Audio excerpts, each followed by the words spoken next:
Добро утро, почитувани слушатели на Радио Лидер. Кралот Чарлс беше крунисан во саботата.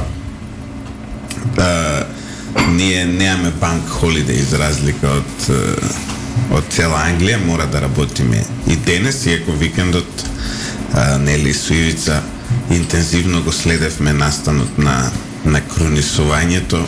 Љупшо го следеше се, да си кажеме тука. Да. Ја го следев и во еден момент му се јавив и му кажав: "Абе, Ивица, знаеш ли дека овој и православен поп го окати?" Која беше затоа што во таа литургија учествуваше и православен свештеник. Ивица, кралот православен е по... Па има една теорија е тоа. Има едно озборување дека наводно татко му го крстил тајно, како наши баби, нели, у комунизмот што не крсте. И дека наводно некој старец од Света Гора му е духовен татко, видиш, не било само во Македонија, оваа мода. Ја повеќе мислам дека ова пиар машиneријата на кралската куќа тука нешто да се работи со Греција, со православниот свет и така натаму, отколку дека некоја не баре тука некоја се држи на тоа. Добро, не, види, за тоа дали е кралот православен, не е православен, тој е глава на англиканската црква, значи он е да не ни може моментот и духовен водач, освен што е нели таква има символична политичка функција, но тој е пред се духовен водач, како он уствари точно е нас дедо Стефан, он има тоа на англиканците во моментот. Тука е малку, знаеш, малку е чудна работа, тоа не го имаат и архиепископот в Кантенбери. Да. Значи тој би требало да е, значи папата само го заменил кралот. Хенри VIII кој не му дале развод по кој пат. Има таму интересни работи. Им честитаме на Обединетото кралство, на радоста, нели, за овој настан. Му посакуваме долг и плоден живот и се надеваме дека неговите цели во делот на како се вика бенвертализам на македонски, да го заштита на животната средина. Заштитата на животната средина да се остварат. Ово утро нема да разговараме за тие теми. Ово утро наш гостин е пратеникот Љупчо Пренџов. Добро утро, Пренџов. Добро утро и поздрав сите оние кои што не слушаат. Ти си познат по безбедноста, некако така ни се наметна периодов, нели, Ивица? Ба што да правиме сега, он види, една од најнеблагодарните работи во која што ја има опозицијата е една состава која што во моментов Љупчо се наоѓа, имено тој треба во име на народот да врши демократска контрола врз службите за разузнавање, а при тоа тие буквално се трудат да оневозможат било каков увид. Мислам да оневозможат тебе, добро е што дојде тука, мислам дека да отидеш уште 100 метра према агенција ќе се случеше нешто да не вратат, така што многу неблагодарно. Без разлика и на безбедносен сертификат и на се, значи во оваа земја се уште имаме сериозен проблем. Дел од службите, посебно делот на луѓето кои се именувани за директори, не разбираат дека во Македонија како демократска земја улогата на Љупчо е дека он мора да е дури во тек со најсериозните оперативни акции за да не пукне брука. Како и во демократска земја во светот. Имаш безбедносен сертификат, го видели ти договорот со Бехтел и Енка? Добро, договорот со Бехтел и Енка ние го немаме видено, никој го нема видено и сметам дека независно дали имате вие сертификат или немате сертификат, договорот треба да го видат сите пратеници кои што треба да гласаат било какви закони поврзани со тој договор. И она кое што се случува вака на јавна сцена, покрај тоа што владата по секојдневно по 5 пати се брука, ова веќе подценува интелигенцијата на секој еден жител на Република Македонија, независно од верската и етничката припадност, затоа што вие да потрошите толку многу пари и при тоа како собрание да го озаконите тоа, а да не видите ништо како докази, навистина е срамота. Јас во една прилика добро, нели е тајна, тогаш значи вие имате право да го видите. Еве јас како немам безбедносен сертификат, иако го имам договорот, ево одма да им кажам на цела јавност, но немам право да го поседувам. Видете, ако ние одиме по таа логика во ред да го видиме е едно договорот. Но за гласање секој што ќе гласа мора да го види договорот, независно дали има сертификат или нема сертификат. Бидејќи на крајот на денот за да поминат законите нив им требаат 61 минимум пратеник, така? А јас мислам дека 61 немаат безбедносен сертификат. И тука се поставува клучното прашање кое што го разговараме и со колегите и со некои од СДСМ, на пример, кои што се познати адвокати во ова општество, и ако вие ги прашате како вие како адвокат, ако отидете на суд и треба некого да нападнете или треба некого да браните во судска парница, а при тоа немате докази, ќе влезете во постапка. Нема да влезете во постапка, бидејќи кажете јас овој човек за да го нападнам или да го бранам, ми требаат докази. Ама за да гласате 1.300.000 или 2 милиарди повеќе колку што ќе кошта договорот, а при тоа докази и договор ништо не видите, да ви биде нормално, само го покажува кој е односот на овие кои што се замислуваат црвени кмери во општеството кон сите нас обичните смртници во Република Македонија. И тука се работи за принципи, се работи за суштина и се работи за пари на граѓаните кои што се доверени, за кои што треба да ги трошиме домакински и одговорно, а не на оваков начин, и плюс со напади кон сите кои што не сакаат оваа држава да продолжи се развива криминалот. Пренжав, јас сум во една незавидна ситуација, имено пред 2 години ја објавив еден криминал во службите, едно незаконско постапување, односно на злоупотреба на службената положба, во случајот Бојан Христовски, го објавив документот кој имаше класификација на најниската, како беше? Доверливо. Строго доверливо. Не. Ова беше со ограничена циркулација. Интерно. А интерно има? Да. Па има. Не знам, интерно, да, најниската класификација, тоа не е ни форма на класификација, ја го објавувам. Иако не сум носител на безбедносен сертификат, мене ме гонат за оддавање на службена тајна. Ја немам пристап до службена тајна, јас сум новинар, не сум државен функционер. И неважно, и сега се соочувам со своевидна самоцензура. Имено, како се соочувам со самоцензура, јас го поседувам договорот за Бехтел и Енка, го имам целиот, свиркач од владата ми го даде, запознаен со криминалите, доаѓа од СДСМ, од најблиско обкружување од самиот кабинет на премиерот Ковачевски, кој едноставно не може више да ги гледа овие работи. Артан Грубише ги прави, ми го даде човекот договорот. Но јас не можам да го објавам, затоа што веќе се води дело против мене и се плашам дека ќе ме стават во притвор затоа што го повторувам делото.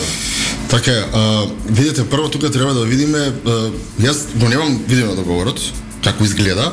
А на него не пишува ни доверливо, ни строго доверливо. И немам видено дали навистина е класифициран, бидејќи овој вице-премиеров задолжен за ништо, за невоени организации кои што го тера прето со Бехтел и Енка, во едно негово телевизиско излагање кажа дека не е класифициран договорот.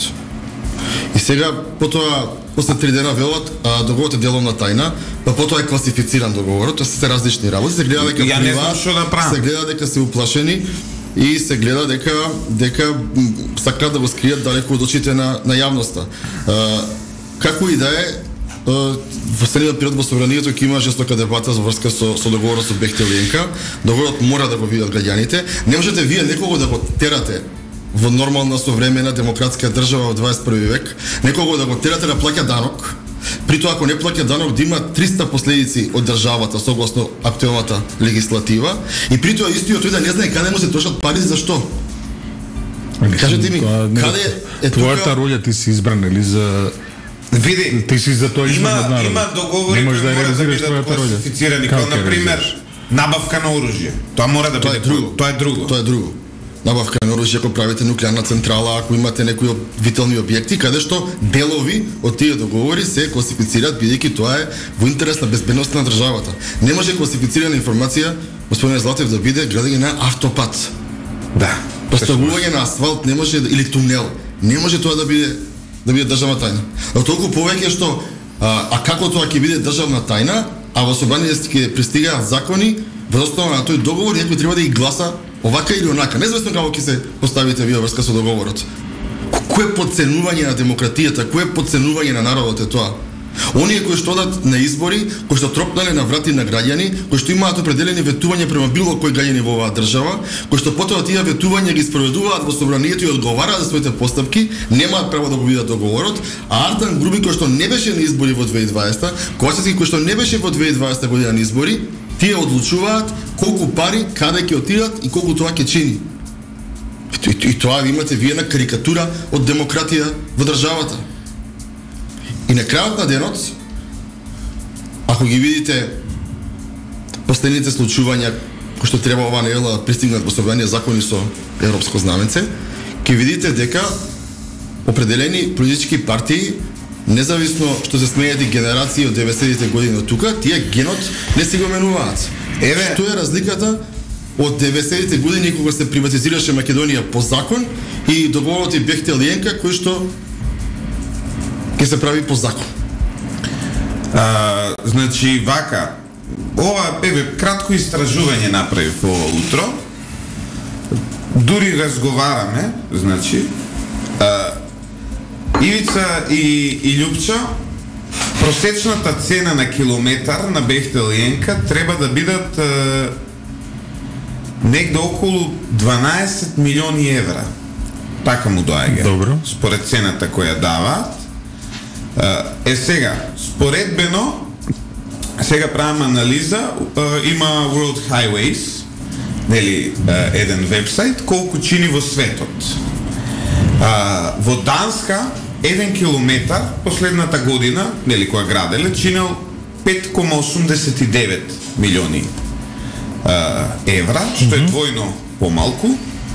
Во Хрватска чинел 6,68 милиони евра километар, значи првиве се двојно помалку, овие се малку повеќе од двојно помалку. Во Словенија чинел 7,29 милиони евра еден километар. Во Германија, значи внимавајте, најголемата европска сила, економска сила, каде што експроприацијата на земјиштето веројатно најскапо чини, споредбено со Данска, Словенија и така натаму, и тоа ја крева цената. 1 километар автопат чини 8,24 милиони евра. Значи, ние имаме 12. Поскапо е да градиш автопат во Македонија, одошто во Германија, и тоа со значително повеќе, нели? За 4 милиони евра е поскапа оваа понуда на Бехтел и Енека, споредбено со просечната, нели, цена во Германија. И на сите овие компарации кои што ги направивте со цена од 12 милиони евра, згора на се, надзор за тоа дали ќе чини 12 милиони евра или нешто повеќе, ќе прави фирма која што произведува долна облека, гаќи. Но тоа е плюс вака. И тоа не е се, добивате плюс нешто. Како топ-шоп. Тоа не е се. Тоа не е се. И добивате фирма која што ќе прави надзор за тоа дали е извршена работата како што треба, квалитетно, дали цените се тие кои што се ќе бидат во договор, бидејќи го нема видено договорот, не можам да ги кажам. И тоа ќе го прави фирма која што правела долем веш и при тоа има сомнително минато и при тоа добива лиценца. Чекај, тоа беше она фирма каде што, нели, тука го имавме и нашиот другар Љупчо Жорж, нели, зова во Украина, во Арменија што го вадеа. Да. Има определени постапки таму. Слушаш ли? Да. Ти текна на тој скандал, тука Жорж беше, нели, да го објасни во детали. Знаете како никој општество во кое што мислам дека има систематски разработена стратегија од страна на власта, на ДУИ и на СДСМ, во која што сите постапки, начини на комуникација со медиуми, со јавност, со страна на премиерот, на вице-премиерот, како да имаат за цел да предизвикаат една тотална апатија и незаинтересираност во општеството, со континуирано навредување на интелигенцијата на народот, и мислејќи дека со тоа ќе дојдат на избори и ќе дадат членство на членство, па колку ќе изгубат, толку па ќе видиме како ќе тераме понатаму. Ние одиме во последните недели се гледаме со граѓаните од населените места. Сакам да им порачам од тука дека граѓаните тоа како се свесни што им се случува, и на следните избори дебаклот на Социјалдемократскиот сојуз му е загарантиран. Да, еве една наша слушателка која е очигледно патена на темата, вели во проценетите трошоци по дефиниција не треба да влезе експроприација. Сега не знам баш дали оди тоа така или не, еве ќе ставам една ограда. Може во Германија нели само како се вика, поквалитетни го прават, ама па танциве да не се квалитетни. Ние имавме еден министер, нели, што го викавме Данска на прекар, затоа што константно правеше споредби со Данска. Тоа е господинот Драган Тевдовски, еден ворет економист. Немам некои посебни забелешки за него. Има некои чудни сваќања, но окей. Ништо посебно иде. Ништо посебно, ама па сега па не е ни некој, не е ни ајдук како овие вака да кажам терминологија. Е една споредба со Данска. Ние сме повеќе од двојно поскапи од Данска кога се градили. Види колку падна критерии. Вика, знаеш, што е добро, значи за политичар СДСМ, не е ајдук. Не зборуваме, вака е едуцирано, нака е едуцирано, зашто? Не е ајдук. Тука добро. Не, сега па реално правиме муабет сега, пореди го со овие жите се. Да, и генерално пристоен дечко, вака. Добар човек, не можеш да кажеш лош збор.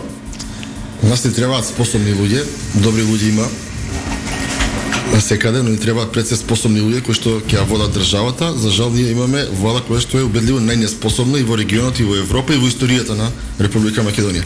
Во поглед на експроприациите, сакам чисто да споделам, договорот го нема и зашто треба да го има за да може да разговараме со аргументи.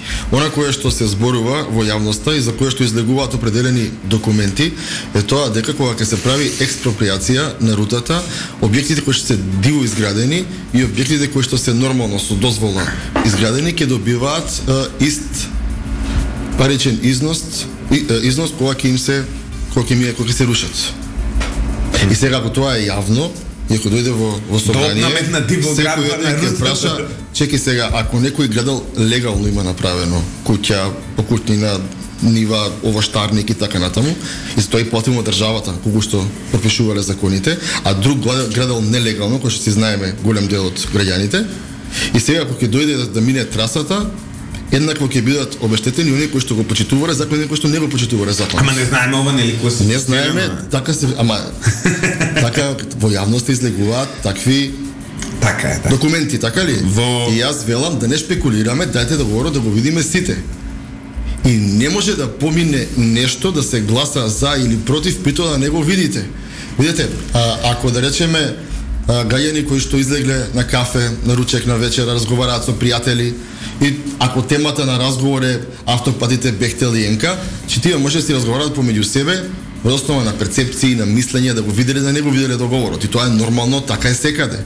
Но вие, ако сте пратеник и треба да дигнете рака со која што ќе ги задолжите овие генерации и следните генерации со суми кои што се бројат во милиарди, а при тоа да не видите договор и перцептивно и врз основа на така, ајде сега гласам за или против, тоа е навистина ки нормален човек предизвикува стомачни тегоби и неспиење навечер.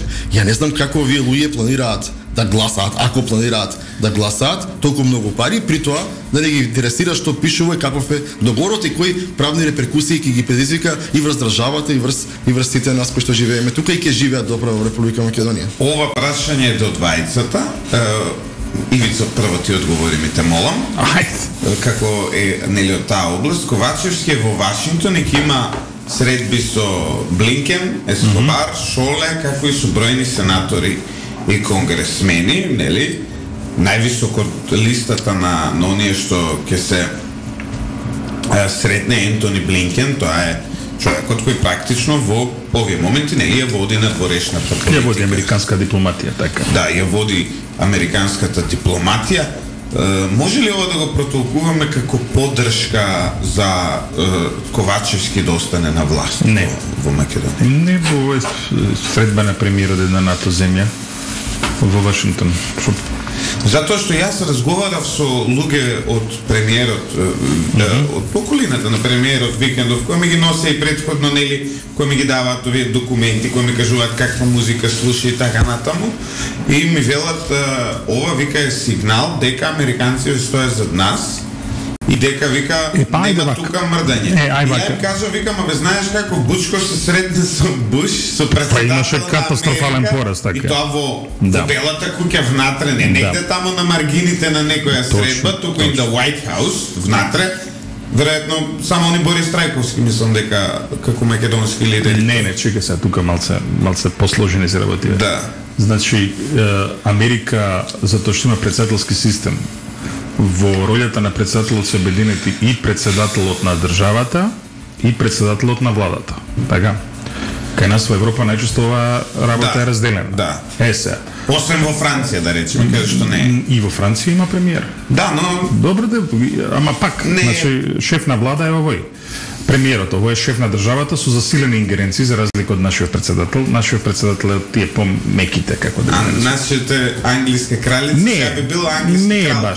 Не е баш. И Милановиќ е овакво, и Милановиќ има такви горе-долу властувања. Но да се вратиме од македонските премиери во Белата куќа, во овалната соба, кај што се вршат тие официјални премиери, влегле до сега Драголип Ставрев да му даде на Линдон Џонсон почесен граѓанин на Скопје, тоа е во 60-тите, нормално, и Владимир Бучковски. Владо Бучковски. Кој што, значи, збориме од шефови на влади, така? Од шефови на држави, Киро Глигоров имаше во овалната соба средба со Бил Клинтон и Борис Трајковски ми се чини, Борис Трајковски со Буш. Меѓутоа, еве да речеме, еве да е точно, да земеме како точно името тврдење, иако не е точно. Еве да го земеме како точно името тврдење. Еден од најкатастрофалните порази во историјата на Социјалдемократскиот сојуз се случи откако Владо Бучковски беше во волната соба примен од председателот на ЕСА. Ако прием од председателот идеше кон катастрофален пораз, како ли ќе оди пак прием од државниот секретар? Помало нивото, не знам. Не, ама само еве, сакам да кажам, значи не, јас ја ви кажувам што ми кажуваат мене. Не, еве ја пренесувам се, значи тие илузии. Ако сака Димитар Ковачевски да се сигура да ги победи на избори, треба да ги заврети ракавите и да излезе на терен. Треба да посмени поапси пола од негово раководство, што не е возможно, така што за да го ублажи пораз зборам. А дека ќе има пораз ки?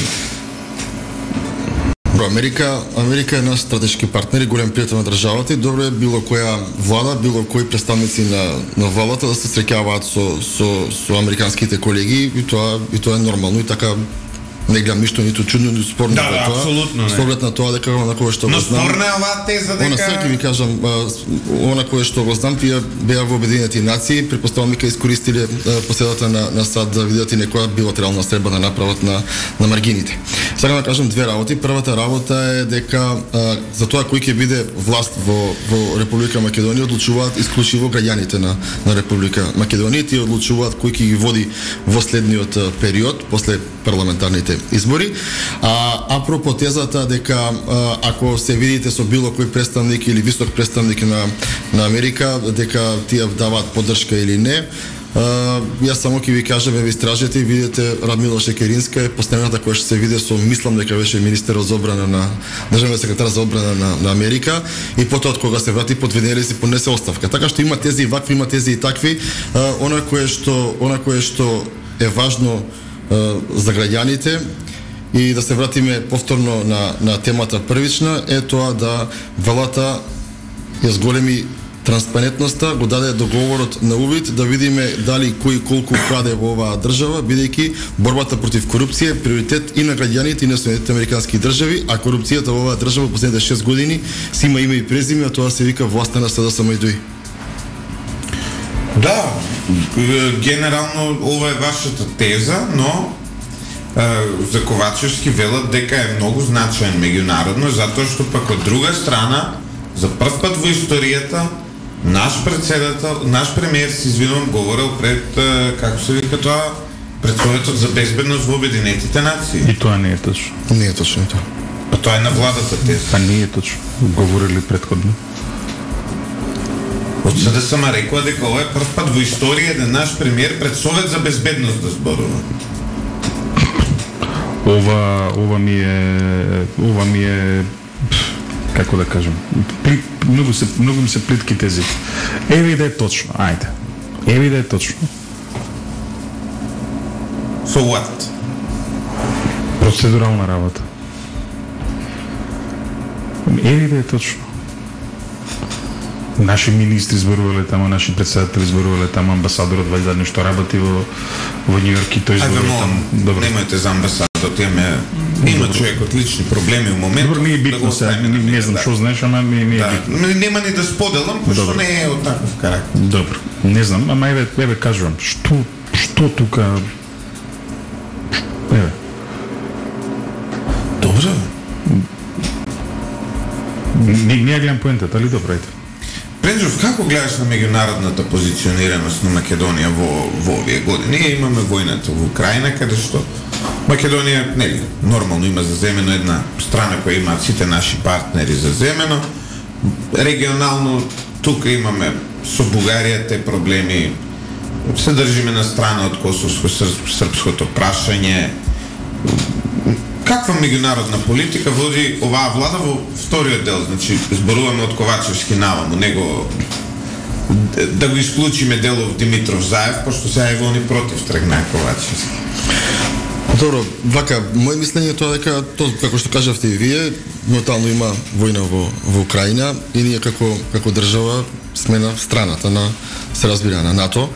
Ние сме членки на НАТО и од прилика големите геостратешки, геополитички случувања кои што ги има, ние точно припаѓаме онаму каде што треба да припаѓаме и тоа е едниот дел. Според мене, држава со потенцијал како Република Македонија, меѓународната политика треба да ја користи исклучиво во интерес на економијата. Затоа за мене во ред е да се среќаваат било кои челници со други нивни колеги од влади други од Европа, од Северна Америка. За мене е клучно колку странски инвестиции и колку компании нови ќе донесат во Македонија, бидејќи тоа нас ни е потребно. Ние како мала држава не можеме да го решиме светскиот поредок, не можеме да бидеме клучни во донесувањето на крупните светски одлуки, но ние како држава која што треба да биде мала, мобилна, да има ефикасна дипломатија, треба да ја користиме исклучиво во контекст на економијата.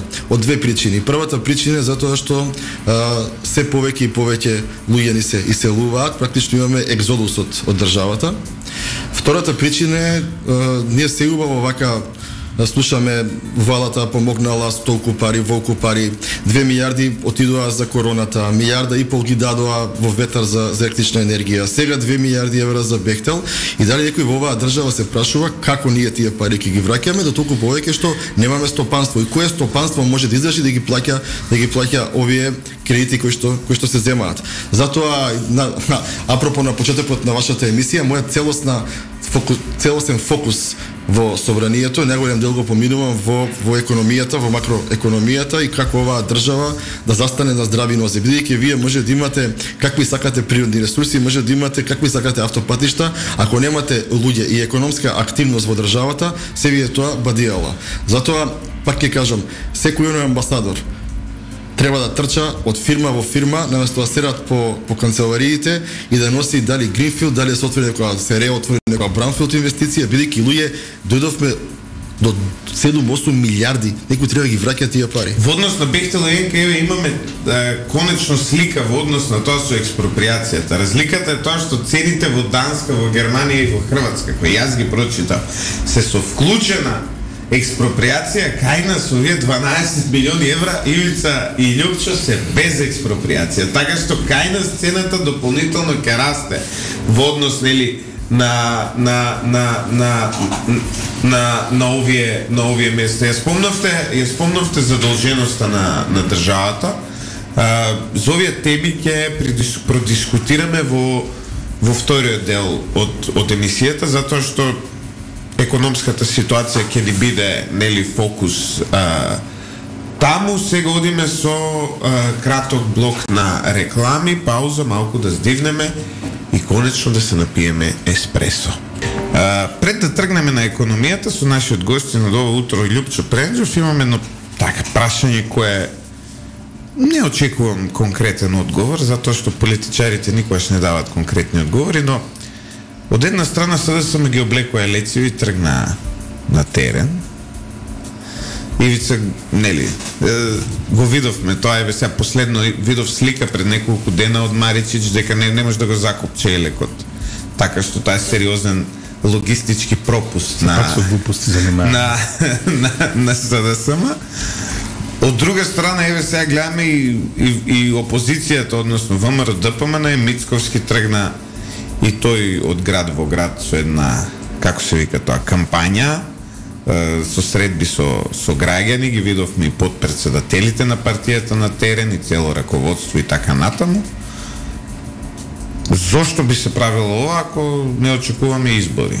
А нели годинава официјално ќе нема избори, но во политичките кулуари од друга страна се заговара муабетот дека избори ќе има во октомври.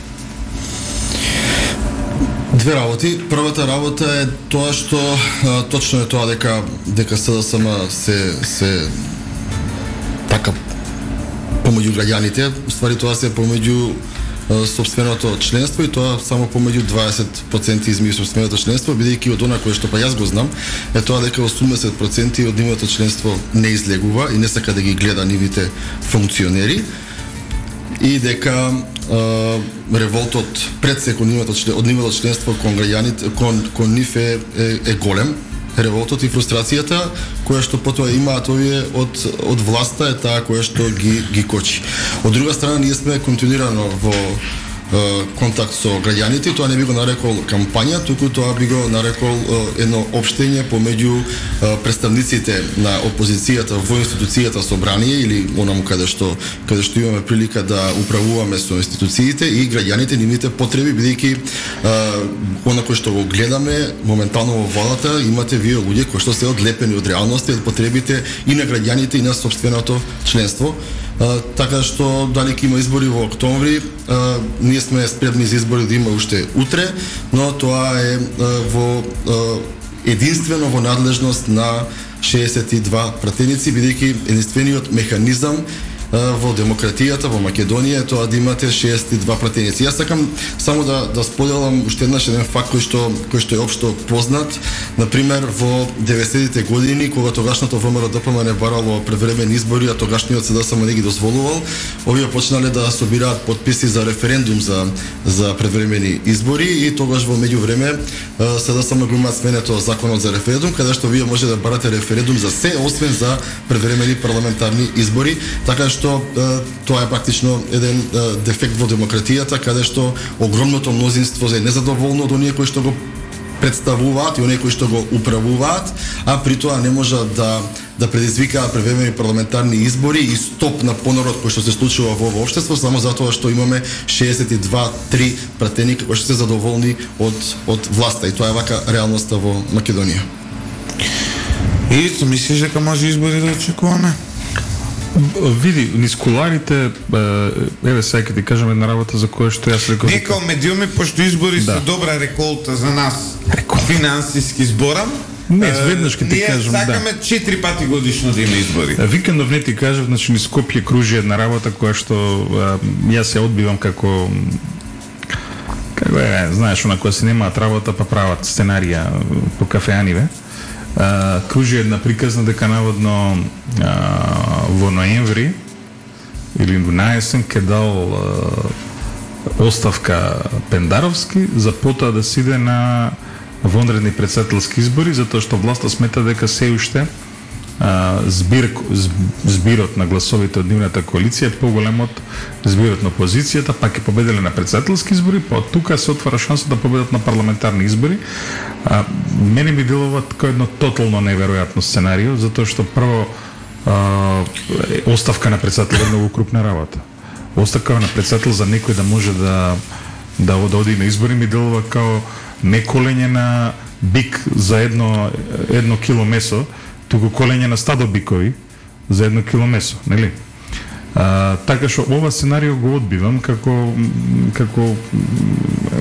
многу плитко и непромислено, ако можам така да кажам. Она што е логично да направи една власт, тоа веќе го зборам повеќе после локалните избори, веднаш да идат на избори со цел да го максимализираат поразот, односно колку и покрај поразот да имаат колку што е можно повеќе пратеници. Секој нареден ден нив им дренира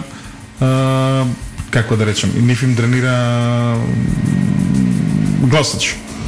Така што знам, Лјупчо, од една страна во право си, ова раздвижување укажува дека нешто се случува, но не мора да значи. Имавме, нели, време на Бранко, оние работни летат и текна кога спие по куќи, како се викаше тоа од СДС. Заборави. Да, имаше. Лјупчо, повели, што мислиш ти? Батали го ова сценарио, знаеш, ова само го спомнав како дел од, знаеш. Сценаријата, ама видите, кога вие немате поддршка, Ковачевски и неговиот тим да отидат да си направат избори внатре во СДСМ ќе изгубат, не па да излезат према граѓаните. Значи, тие препоставувам ќе мислат во следниот период која превара да им ја направат на гласачите и ќе пробуваат се, но тие не сваќаат дека се прочитана книга и дека било каква екзибиција од онаа која што верите дека се шири низ скопските улици ќе предизвика уште поголем дебакл на изборите, бидејќи луѓето се премногу лажени. Мене тоа многу ми смета да вие како носител на јавна функција ги лажете граѓаните за месец-два повеќе да може да останете на власт и да крадете. И тоа на крај да знаете како велато на запад нема бесплатен ручек. Сето тоа ќе си го платат они, тоа ќе го видите. Бидејќи еве да земеме пример, дали гласачите во 2020 година гласаа за во владата да бидат Ковачевски, Грковска, да бидат некои други така ликови кои што малку се одуше од СДСМ, повеќе се од ДУИ, но преходно носителите на политиките на СДСМ беа во делото и во ликовите на Заев, каде е сега пензиониран, во делото на Господ знае таму што се случува, знаеш. Рамила Шекеринска, каде е сега пензионирана, Господ знае таму што това нешто, сега им дојдоа други луѓе. Никола Димитров исто така, кој е сега опозиција. Така, значи луѓето кои што носеа определени идеи, кои што добиваа повеќе или помалку гласови, сега ги нема, без да ги прашаме гласачите, дошле нови луѓе на власт и сега овие нови луѓе кога го продолжија принципот на лева рака десен џеп како старите, нивите претходни партиски другари, нормално е да пробуваат било какви екзибиции да прават, да ги изманипулираат било кого со цел да останат ден или два повеќе на власт, бидејќи знаат дека нема да има. Ќе пробам да ви ја срушам тезата. Јас би сакал да запознаам некој кој гласал за СДСМ поради Шекерински или поради Димитров. Тие беа фронтмените. Да, Господин Златев, тие беа фронтмените. Да, имаш право. Би сакал да направам муабет со некој. Сите тие ги доведовме да идат во пензија, сега никаде ги нема, како што кажавте вие, пола од нив сега плукаат и се опозиција или јавно или во самата политичка партија и практично целиот концепт на овие луѓе од Илинденска број 2 се сведува на измама поголема и помала во зависност од денот и моментот. Во однос на, ја спомнавме, нели, нашето стратешко партнерство со Соединетите Американски држави, кое е навистина важно. Мене минатава недела проба ова прашање ми го поставуваше Горан Момировски, ја некако не го истретирав, па еве сега ја ќе ви го поставам вас неговото прашање. Во однос на овие превирање во судството, ова судски совет, каде што Агилер праќаше писмо, па назначи еден, па вака, па онака, имаше некоја работа. Дали може да се каже дека СДСМ практично и се спротистави на Америка со своето однесување во судството? Видете, впечатокот на Соединетите Американски држави дека во Македонија има корупција како никогаш и како никаде, препоставувам, во регионот, мислам дека тој не може да биде сменет. Единствено може да се смени впечатокот за корупција на меѓународните партнери доколку дојдат нови луѓе и имаме една објективна судска власт. Во поглед на судскиот совет, мислам дека таму повеќе се преврирања помеѓу разните кланови, разните политички интереси кои што ги има во Советот и тоа е сликата само за тоа зошто граѓаните имаат само 3% доверба во судството, иако вака да признаеме, оние 3% беа пред да ги гледаат граѓаните на отворена сцена случувањата во судскиот совет. Сега за жал претпоставувам дека тој процент ќе падне, практично ќе имаме доверба во судството на ниво на статистичка грешка, што не е добро за ниту еден од нас, бидејќи голем дел и од граѓаните кои што се иселуваат од Република Македонија, а при тоа тука заработуваат и повеќе од добро, да се иселуваат затоа што оваа држава нема ниту право, ниту правда, ниту има правен систем, нема ни образование, едноставно не гледаат причина повеќе да останат затоа што велат видите да имаме еден живот и не планираме да го потрошиме чекајки да работите се поправат. Да, тоа е некоја наша суштина во однос на економијата. Гледам интересни тенденции во Македонија, односно некако спласна овој разговор околу инфлацијата, а ние повторно гледаме се повисоки цени во маркетите.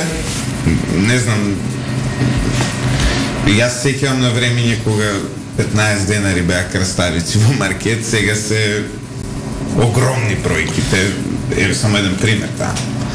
Но се е поскапено, порано нели кутијата цигари беше луксус, но сега цигарите веќе кога ќе ги споредиш со друго стануваат ефтини. И за да станат луксус, нели, ако се оди по таа тенденција, треба да им се триклира цената. Да. Во однос на литар млеко, еве ке споредиме, или на век на леп, цигарите повторно стануваат ефтини, иако своевремено нели се покачува за да се за луѓето да се откажуваат од пушење, но работиве отидува пак во насока цигарите да бидат ефтини, затоа што во меѓувреме се друго постане.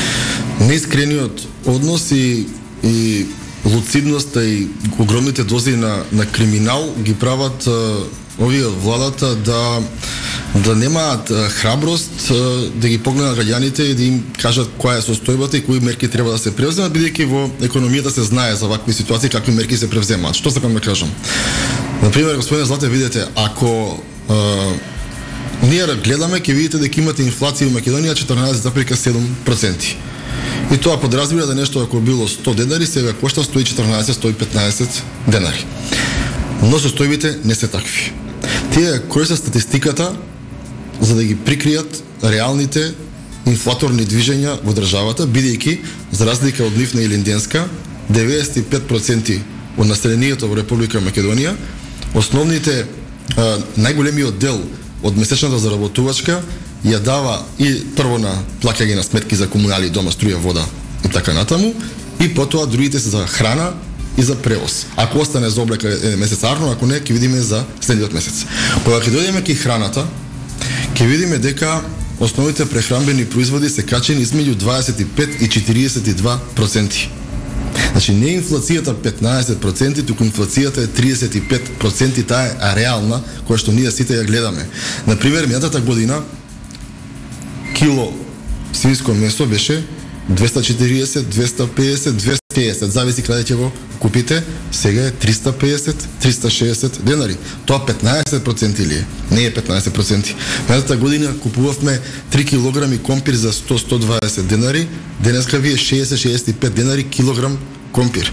Минатата година купувавме за 30 денари кромит, сега кромитот ви е 100 денари, но време дојде и 120 денари. Што значи дека оно кој што го користиме секој ден во нашата исхрана и прехранување нашите семејства не е покачено 14, туку е покачено 35% и при тоа никој мува не волази, секој ден се прибираат луѓе по работни места, се шири администрација, се купуваат коли, се купува мебел и така натаму, едноставно овие луѓе не знаат и не ги бива за економска политика, бидејќи помило им е да крадат, некои да работат за интересите на овој народ. Затоа треба да видиме како паралелно да работиме повеќе процеси, како да го зголемиме производството на храна во државата, бидејќи кога вие имате инфлација, тоа не е само економски проблем. Ако вие во државата немате доволно производство на компир и на месо, тоа веќе е проблеми од друго министерство.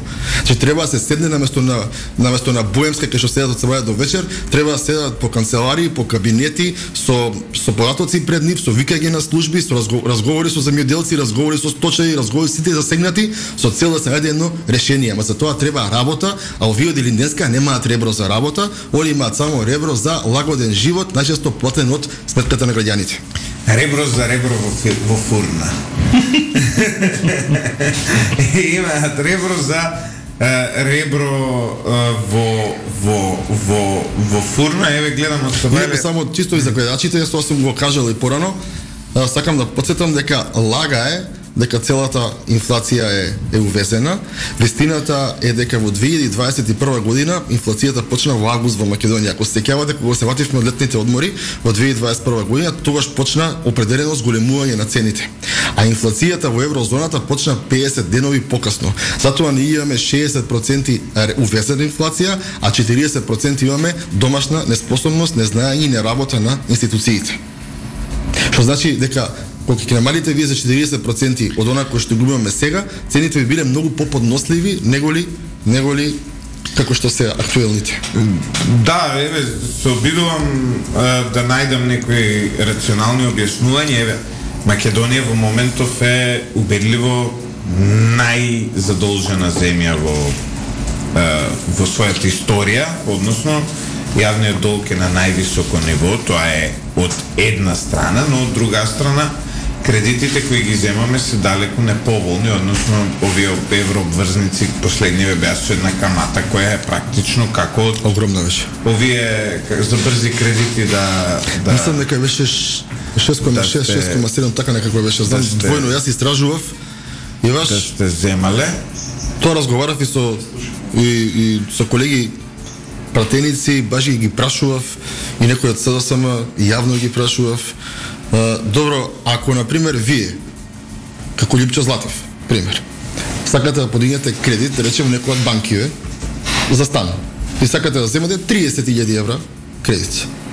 Банката ви вика 3,3% ќе имате камата, до 3,7 може да дојде после 3, 5 или 7 години, зависи како се условите во моментот кога го земате кредитот. За 30.000 евра. За 600 милиони евра, дупло повеќе од тоа. Да објаснете ми која е таа економска логика?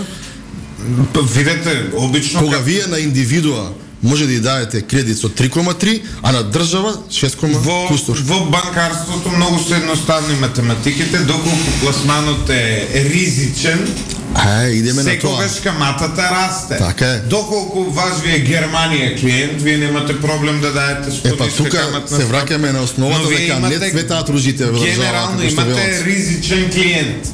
Од оваа страна, тоа е Република сега веќе Северна Македонија, која покажува тенденции на држава која е навистина во многу лоша состојба. Велат дека може да очекуваме, и тоа не во некој, не за многу години, туку многу скоро, можеме да очекуваме огромен удар благодарение на овие задолжувања, удар кој ќе ги погоди неколку основни системи во земјава. Да. Удар ќе има веќе и од следниот буџет, има и оваа година удар. Зошто? Затоа што не можеме да збориме на таа тема, бидејќи вие како медиуми следите многу, секојдневно имате емисии и цело време зборуваме ние за дневни криминали, за се освен за просперитет. Во 2017 година тие добија буџет во кој што се вереше дека долгот на целокупниот долг на државата е 4,7 милиарди. За 5 години го дуплираа и шајка не за кова. Трајте на страна сте го знаат тоа дека ништо не работат, само се задолжуваме. Во тој буџет некаде околу 136 милиони имаше ставка камати на преходно земени кредити. Сега доаѓаме до ниво да стапката за камати биде преку 200 милиони евра. Значи, кога зборам 200 милиони евра, господин Златев, не зборувам за враќање. На зборувам само за камата и па истото да ви стои. Да. Само за камата повеќе од 200 милиони да дадете. Не зборуваме за главницата. Не зборуваме за враќање на главница. Една главнина немаат вратено, само земаат и враќаат и се задолжуваат повеќе. Ако должеле 3, земаат кредит 5.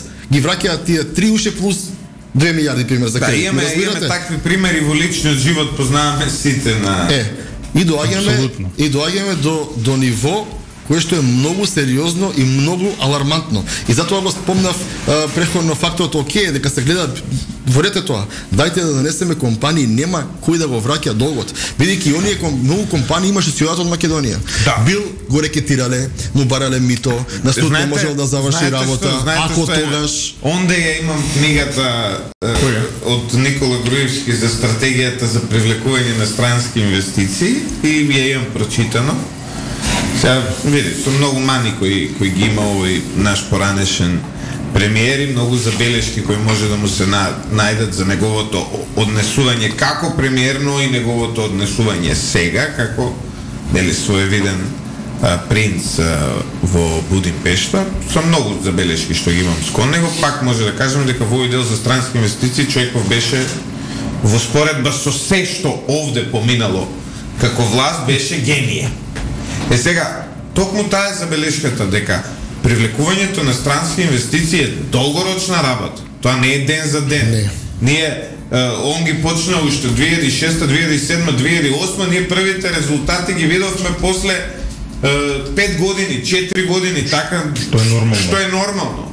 Сега, значи, доколку ова што вие го велите дека треба да се носат инвестиции, ние ако ги почнеме сега во 2023, тек 2028, 29, 30 ќе ги осетиме резултатите, знаете. Еве ги перспективите, само еден поаток, што они сами си го вадат. На инфлација во државата од официјални 15%, вие да имате 6% и помалку наплата на даноци во УЈАП, тоа е бакал во државата. Значи имате повеќе од 20% помалку. И сега, ако таа линија е нагорна, на се помалку и помалку прибирање на средства, тоа значи ќе имате се послаба економија, а се поголеми и поголеми долгови.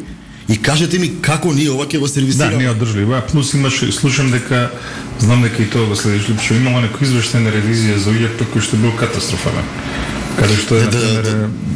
Генерално беше, не беше конкретно за УЈАП, туку беше извештајот генерално за институциите во Македонија, како се справиле со короната, колку пари се проневерени, колку имаше извештај, колку имаме, знаете што прават? Например, имате вие одобрено кредит. И кредитов е 50 милиони евра, така? И сега вие од тие 50 милиони евра повлекувате 15 милиони. 35 ви стојат, а плакате камата за 50 милиони. Значи, континуирано плакате камата за 50 милиони, 35 не ги трошите, не ги вризгувате во економијата, во стопанството, во фирмите, да може да работат, заработуваат како свежи пари, ги стоите и со вие само плакате камати и парите стојат. Тоа е страшно економско непознавање. Ама знаете зошто е тоа така?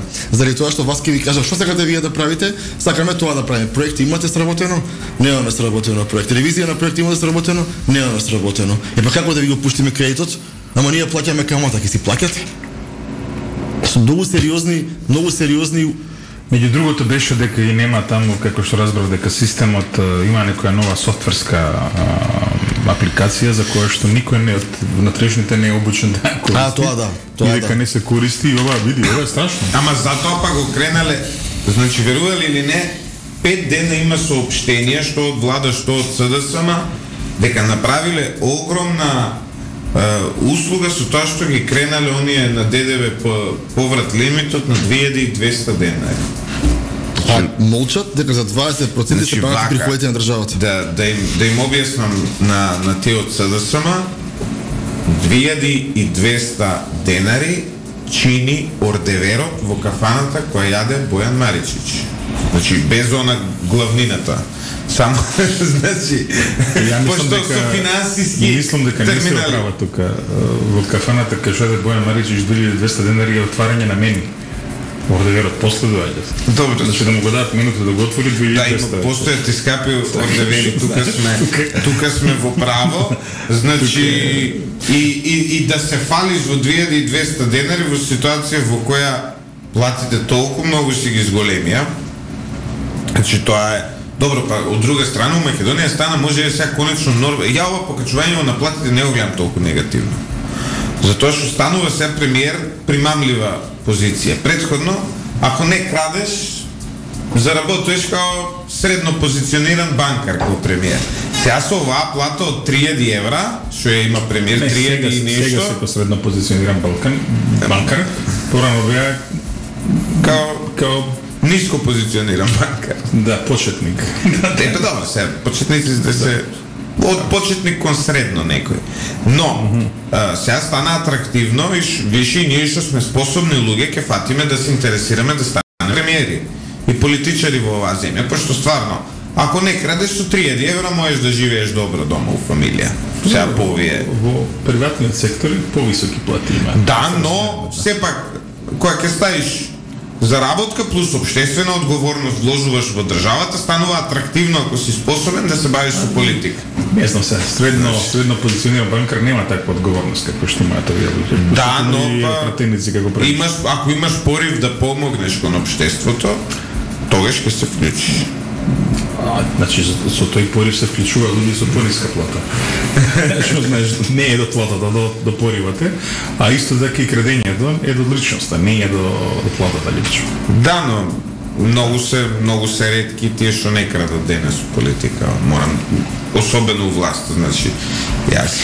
Видите, секој краде, знаеш како велат они, он го гледа, тој преходно што бил од ДУИ, или тој од ДУИ го гледа од СДС, и терат, и проблемот е во тоа што во оваа држава имаме немо обвинителство.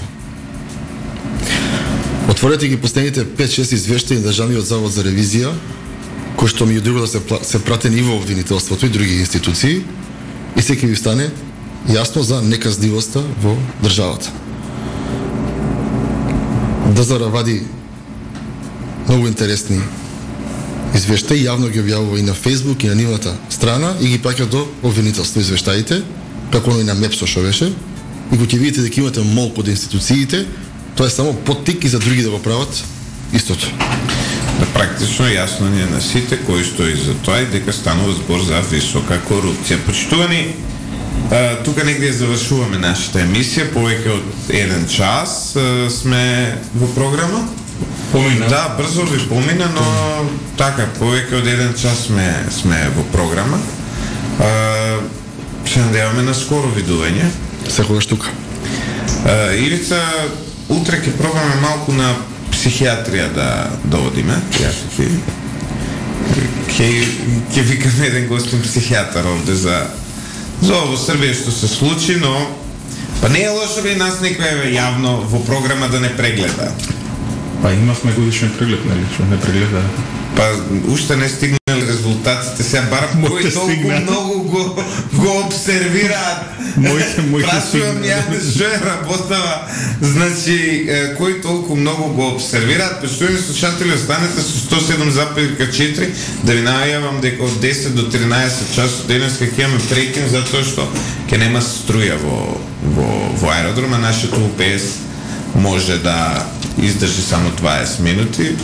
Агрегатот со нафта го немаме тука, не може да одиме на агрегат, така што ќе имаме мала пауза поради прекин на електричната енергија. Се надевам дека ќе ни простите, но од 13 часот повторно на фреквенцијата 107.4 ќе се емитува Радио Лидер. Во меѓувреме стиснете subscribe на нашиот YouTube канал и гледајте не таму. Ово утро техничката реализација на Димитар Митровски и Јордан Чаушевски.